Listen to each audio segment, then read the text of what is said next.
ଦିନକର କଥା।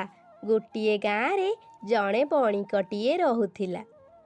ସେ ବଣିକ ପାଖରେ ଗୋଟିଏ ଗଧ ଥିଲା, ଯାହା ଉପରେ ଜିନିଷ ପକେଇ ସେ ଯାଉଥିଲା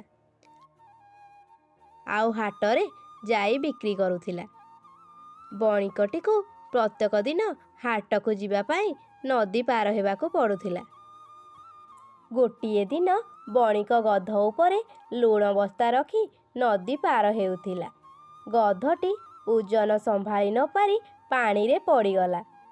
ପାଣିରେ ପଡ଼ିଯିବା ହେତୁ ବସ୍ତାରେ ଥିବା ସବୁ ଲୁଣ ମିଳେଇଗଲା ଆଉ ଗଧର ପିଠି ବି ହାଲକା ଲାଗିଲା। ବଣିକଟି ହାଟକୁ ନ ଯାଇ ଘରକୁ ଫେରି ଆସିଲା।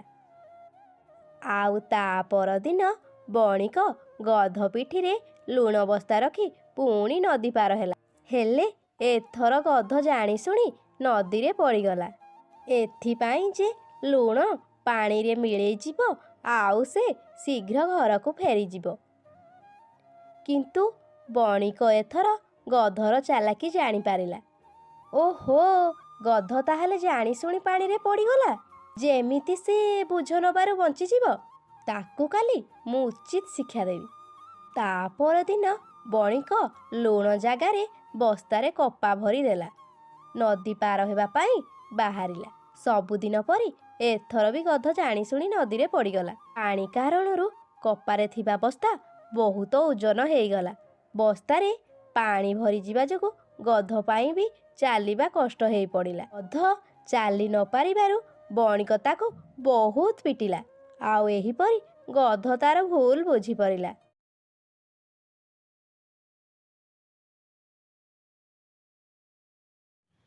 ଥରେ ଜଣେ ସାଧୁ ତାଙ୍କର ଜଣେ ଶିଷ୍ୟଙ୍କ ସହ ବସି କଥା ହେଉଥାନ୍ତି।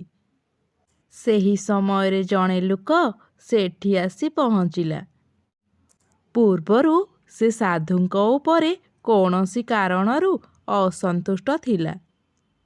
ଲୋକଟି ରାଗି ଯାଇ ସାଧୁଙ୍କୁ ମନ ଇଚ୍ଛା ଗାଳିଦେଲା। କିନ୍ତୁ ସାଧୁ ତାକୁ ପ୍ରତ୍ୟୁତ୍ତର କଲେ ନାହିଁ। କିଛି ସମୟ ଗାଳି ଦେବା ପରେ ଲୋକଟି ସେଠୁ ଚାଲିଗଲା। ଲୋକଟି ଚାଲିଯିବା ପରେ ସାଧୁ ଆଉ ଶିଷ୍ୟ ପୁଣି ତାଙ୍କ କଥାବାର୍ତ୍ତା ଆଲୋଚନା କଲେ। ଆଲୋଚନା ସରିଲା। ଏବେ ଶିଷ୍ୟ ଜଣକ ସାଧୁଙ୍କୁ ପଚାରିଲେ, ହେ ମହାତ୍ମା, ଆପଣଙ୍କୁ ସେ ଲୋକଟି ଏତେ ପରିକା ଗାଳି ଦେଲା, ଅଥଚ ଆପଣ ତାଙ୍କୁ କିଛି ବି କହିଲେନି। ସେହି ସମୟରେ ସାଧୁଙ୍କ ପାଖରେ ଗୋଟିଏ ଫୁଲମାଳଟିଏ ଥିଲା। ସେ ଫୁଲମାଳଟିକୁ ଦେଖି ସେ ଶିଷ୍ୟଙ୍କୁ କହିଲେ, ମୁଁ ଏ ଫୁଲମାଳଟି ତୁମକୁ ଦେଉଛି। ଯଦି ତୁମେ ଏହାକୁ ମୋ ପାଖରୁ ଗ୍ରହଣ ନ କର, ତେବେ ଏ ଫୁଲମାଳଟି କାହାର ହେବ? ଶିଷ୍ୟ ଜଣକ କହିଲେ, ଯଦି ଏ ଫୁଲମାଳଟି ମୁଁ ଗ୍ରହଣ ନ କରେ, ତେବେ ଏ ଫୁଲମାଳଟି ଆପଣଙ୍କର ହୋଇଯିବ। ସାଧୁ କହିଲେ, ତୁମେ ଠିକ୍ କହିଛ। ସେ ଲୋକଟି ମୋତେ ଗାଳି କରିଥିଲା, ହେଲେ ମୁଁ ସେ ଗାଳିର ଜବାବ ଦେଇନଥିଲି। ମାନେ ସେ ଗାଳିକୁ ଗ୍ରହଣ କରିନଥିଲି।